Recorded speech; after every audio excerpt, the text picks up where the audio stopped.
সকাল থেকে যেমনটা আমরা আমাদের খবরের মাধ্যমে জানানোর চেষ্টা করছিলাম যে এই ডাকসু নির্বাচনকে কেন্দ্র করে যে ঢাকা বিশ্ববিদ্যালয়ের যে প্রবেশ মুখগুলো রয়েছে সকাল থেকে আমরা দেখছি কঠোর নিরাপত্তা ব্যবস্থা জোরদার রয়েছে।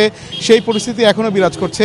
আর যেহেতু ভোট গ্রহণের সুযোগ রয়েছে আর 1 ঘন্টা 45 মিনিটের মতন, আমরা এখনও দেখতে পাচ্ছি যে শিক্ষার্থীরা চেষ্টা করছেন এই ভোট কেন্দ্রে যাওয়ার জন্য এই প্রবেশ মুখগুলো দিয়ে।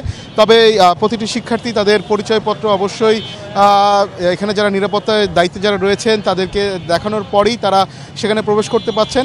এখানে যাদের ব্যক্তিগত যানবাহন রয়েছে যেমন মোটরসাইকেল বা প্রাইভেট কার, তারা সেটি নিয়ে এই প্রবেশ কেন্দ্রগুলোতে ভোট কেন্দ্রগুলোতে যেতে পারছেন। তবে একটু বিড়ম্বনার কথা জানাই, যাদের যে ব্যক্তিগত পরিবহন নেই, যারা রিক্সা করে এই ঢাকা বিশ্ববিদ্যালয় ক্যাম্পাসে এসেছেন, যারা অনাবাসিক শিক্ষার্থী, তাদের কিছুটা বিড়ম্বনার মধ্যে পড়তে হচ্ছে। কেননা যেমন নীলক্ষেত বা এই পলাশী যে মোড় থেকে যদি বলা যায় যে কার্জন হলে যাবে কোনো শিক্ষার্থী ভোট দেওয়ার জন্য, সেক্ষেত্রে দেখা যাচ্ছে প্রায় 1 কিলোমিটার মতন তাদেরকে হেঁটে যেতে হচ্ছে। কেননা এই ঢাকা বিশ্ববিদ্যালয়ের যে প্রবেশ মুখ যেগুলো রয়েছে বেষ্টনী দিয়ে কঠোর নিরাপত্তার মধ্যে রাখা হয়েছে, সেই প্রবেশ মুখের ভেতরে কোনো ধরনের রিক্সা প্রবেশ করতে দেওয়া হচ্ছে না।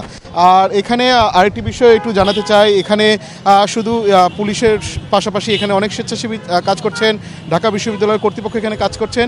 একই সাথে এখানে আমরা দেখতে পাচ্ছি যে প্রবেশ মুখগুলো ঢাকা বিশ্ববিদ্যালয়ের যে প্রবেশ মুখের বাহিরে এখানে বিজিবির সদস্যরা এখানে উপস্থিত রয়েছেন। তারাও এখানে প্রস্তুত রয়েছেন, যদি বহিরাগত কেউ যদি কোনো ধরনের বিশৃঙ্খলা সৃষ্টি করতে চায় সেক্ষেত্রে তাৎক্ষণিক যাতে ব্যবস্থা নিতে পারে সেজন্য তারা এখানে উপস্থিত রয়েছেন।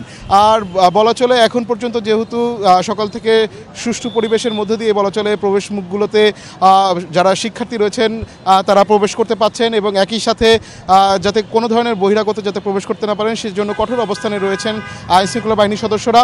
আর এখানে আমরা যেটা দেখতে পাচ্ছি যে শিক্ষার্থী যারা রয়েছেন তারা একটি বিষয় বারবার বলার চেষ্টা করছেন যে খুব এরকমই একটি পরিবেশের মধ্যে দিয়েই তারা চাচ্ছেন তাদের এবারের যে ডাকসু নির্বাচন হচ্ছে সেটি অনুষ্ঠিত হোক, এবং সুষ্ঠু পরিবেশের মধ্যে কোনো ধরনের ভয়ভীতি না থাকায় তারা খুব স্বাচ্ছন্দ্যে এবার তাদের ভোটাধিকার প্রয়োগ করতে পারছেন।